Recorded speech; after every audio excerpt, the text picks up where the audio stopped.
देखिए cause of cancer में देखिएगा, पहला काउज जो इसका है, पहला काउज है फिजिकल, दूसरा देखिएगा केमिकल, तीसरा है इसका बायोलॉजिकल, चौथा इसका साइकोलॉजिकल है। लेकिन चूंकि वो मेडिकली है इसलिए यहाँ पे हम लोग नीट में केवल देखते हैं फिजिकल आपसे पूछेगा, केमिकल पूछेगा, बायोलॉजिकल। फिजिकल के अंदर में क्या आता है, आयनिक रेडिएशन।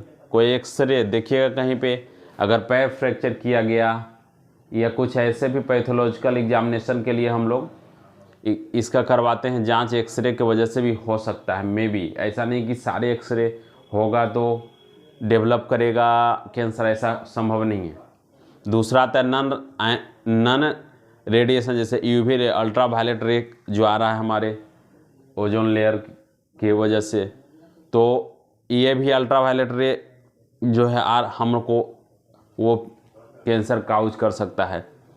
केमिकली में आता है टोबैको चुमिंग, जो टोबैको अत्यधिक ले रहे हैं उसके वजह से भी कार्सिनोमा हो सकता है।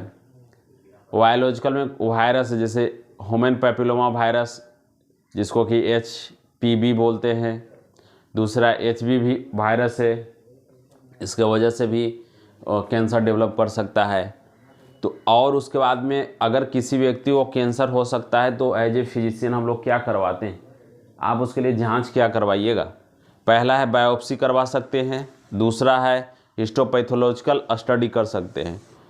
पहला है कि बायोप्सी करवाइए उसको, वहाँ पे जिस पार्ट में कैंसर हो गया वहाँ से उसको मांस को कट करके हम लोग लैब के एग्जामिनेशन में देते हैं कि इसको पता कीजिए इसके अंदर में डेवलप किया है कि नहीं, तो बायोप्सी करते हैं।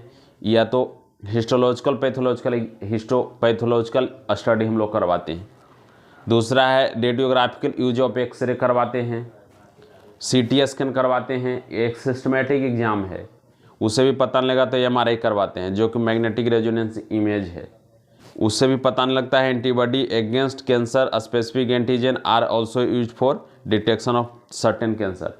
अगर इतना से भी पता नहीं लगा तो एक antibody antigen cancer specific antigen examination होता है, जो कि एक डिटेक्शन किया जाता है एंटीजन दे के और पता किया जाता है कि the person is suffering from cancer.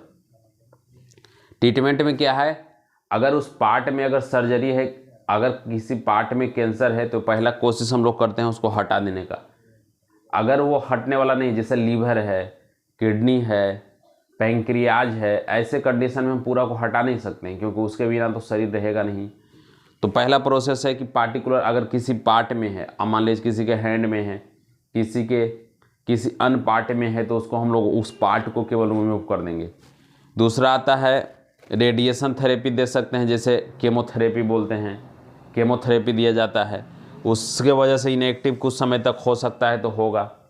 और लास्ट आता है इम्यूनोथेरेपी, उसको इम्यूनोथेरेपी भी दे सकते हैं, जैसे बहुत सारे ऐसे कैंसरस है और ऐसे डिजीज़ भी जिसके लिए वैक्सीनेशन भी हम लोग देते हैं। तो तीसरा प्रोसेस है इम्यूनोथेरेपी, इसके अंदर में करते हैं। तो जो टेक्निक है वो टेक्निक कारगर बहुत ही कम होता है, और जो कैंसर का काउज है उस पर भी डिपेंडेंसी करता है वो क्यों हुआ है। कोई एक्सटर्नल सेकेंडरी इन्फ्लुएंस के वजह से हुआ है, उस कंडीशन में वो बहुत ज़्यादा ही डिफेक्टेबल हो सकता है। अगर मान लीजिए एक्सरे के वजह से, यूवी रे के वजह से होता है, लेकिन जब हम लोग देखते हैं, अब देखिए बहुत सारे कैंसर में अभी हम लोग रिसेंट देखते हैं कि बहुत सारे लोगों को माउथ में होता है, उसको टंग रिमूव कर दिया जाता है, पूरा टंग ही काट के हटा दिया जाता है। बायोलॉजिकल से होगा तो वो जनरली में क्या है कि उसको कंट्रोल किया जा सकता है। तो कुछ कुछ ये डिपेंडेंसी करता है कि वो किस पार्ट में है, किसके वजह से हुआ है। Cause of cancer as well as part of body, ये दोनों डिपेंडेंस करता है कि वो कैंसर कितने हद तक ठीक हो सकता है, वो कितने हद तक क्यूरेबल हो सकता है। दूसरी बात इसमें आता है स्टेज।